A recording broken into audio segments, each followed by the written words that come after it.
Good morning childrens. GBDL senior secondary school Mishrauli की online classes में आपका स्वागत है।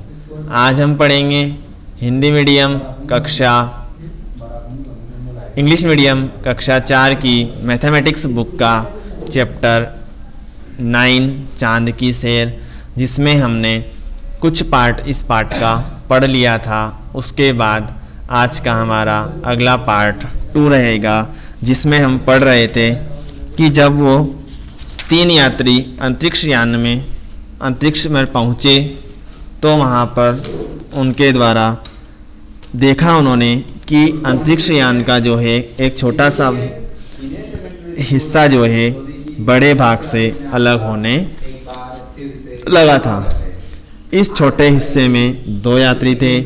यह छोटा हिस्सा जो है चांद के चक्कर लगाने लगा।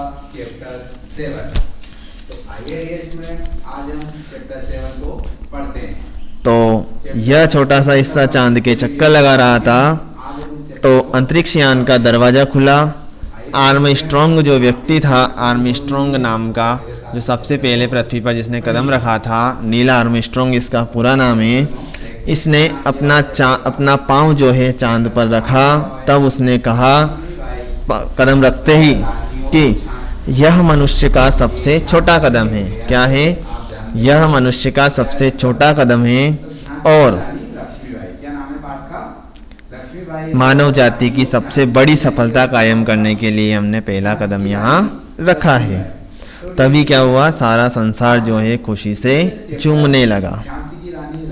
दूसरा यात्री एडविन आल्ड्रिन भी यान से उतरा और दोनों चांद पर चलने लगे। वे आसानी से नहीं चल पा रहे थे क्योंकि वे रुक रुक कर और लड़खड़ा कर चल रहे थे। तो प्यारे बच्चों, जब हम बहुत सारी देर तक बैठे रहते हैं और जिस प्रकार हम लड़खड़ा कर चलते हैं, उसी प्रकार वो चंद्रमा पर चल रहे थे। वहाँ से जब उन्होंने पृथ्वी को देखा तो वे खुशी से उछल पड़े। क्यों उछल पड़े? क्योंकि मनुष्य ने धरती से चांद को देखा है। क्या करा है? सभी मनुष्यों ने जो है धरती से चांद को देखा है, लेकिन पहली बार किसी ने चांद से पृथ्वी को देखा है। तो है ना मजेदार बात? क्यों? क्योंकि सभी पृथ्वी से चांद को देखते हैं, लेकिन उन्होंने चांद से पृथ्वी को देखा। उन्होंने चांद की ऊंची नीची जगह से कंकड़ और रेत को थैलियों में भर लिया। वहां से उन्होंने पृथ्वी के फोटोज भी लिए और फिर वापस यान की तरफ लौटे। चांद पर पहुंचना एक मनुष्य की महान उपलब्धि है। अब बच्चे भी चाहें तो चांद की सैर कर सकते हैं। तो वो पूछते हैं, क्या तुम चलोगे चांद की सैर करने? तो बच्चे क्या बोल सकते हैं? हाई बनेंगे। ना कौन कर सकता है, क्योंकि उनके तो ये मजा, वहाँ आराम से सोए रहेंगे 15 दिन तक, इसलिए वो मना नहीं करते हैं।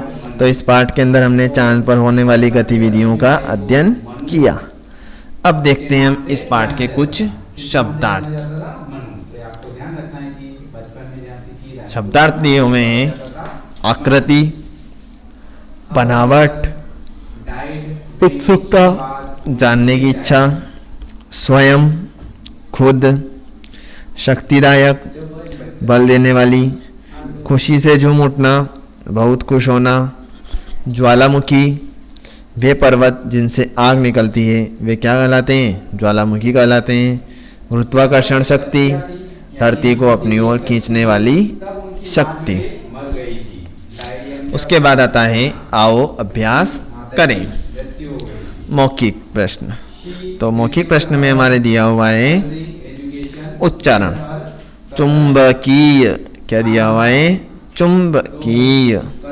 आर्म स्ट्रॉन्ग, अंतरिक्ष, शक्तिदायक, पौष्टिक, ज्वालामुखी, गुरुत्वाकर्षण, पूर्णमासी, आकृतियाँ, उत्सुकता।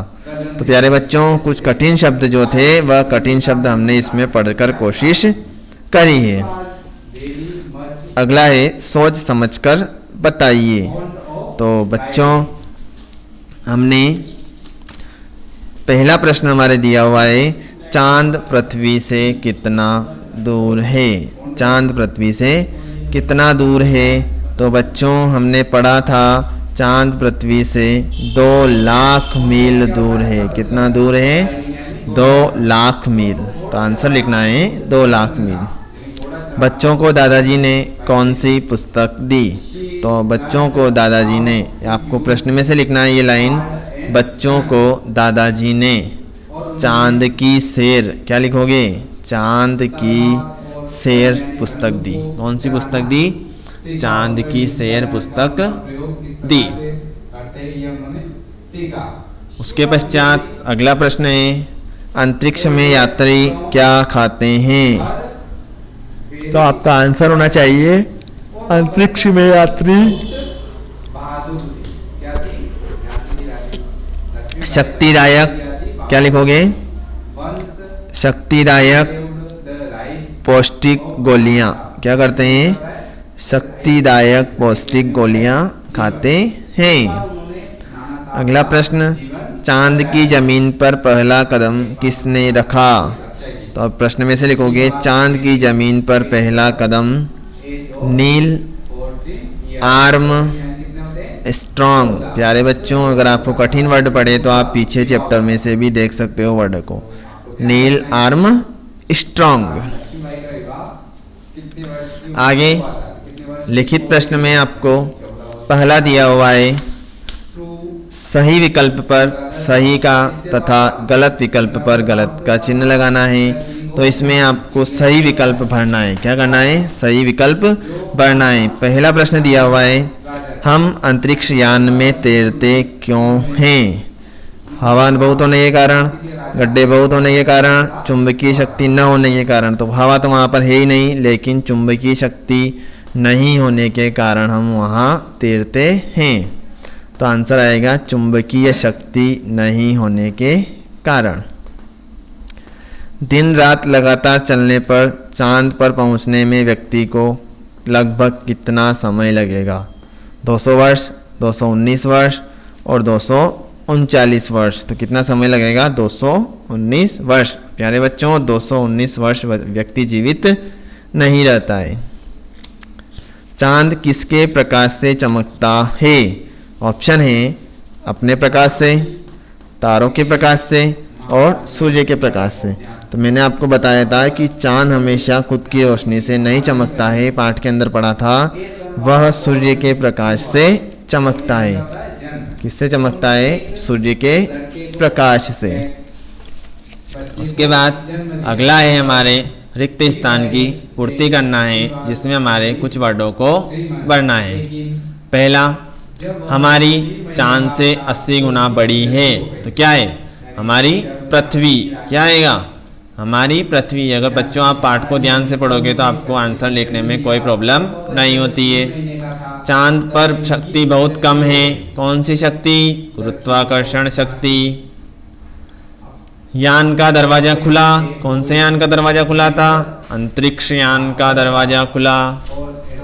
अगला प्रश्न रिक्त स्थान दिया हुआ है, तभी दादी जी की सुनाई पड़ी। क्या सुनाई पड़ी? आवाज। और आपको पता ही होगा क्योंकि वो बेसन के लड्डू लेके आई थी।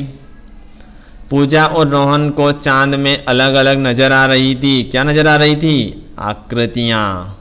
तो इस प्रकार बच्चों हमने जो है इस पाठ का जो बचा हुआ पाठ था उसको पढ़ा और कुछ जो मौखिक और लिखित प्रश्नोत्तर थे इसको हल किए।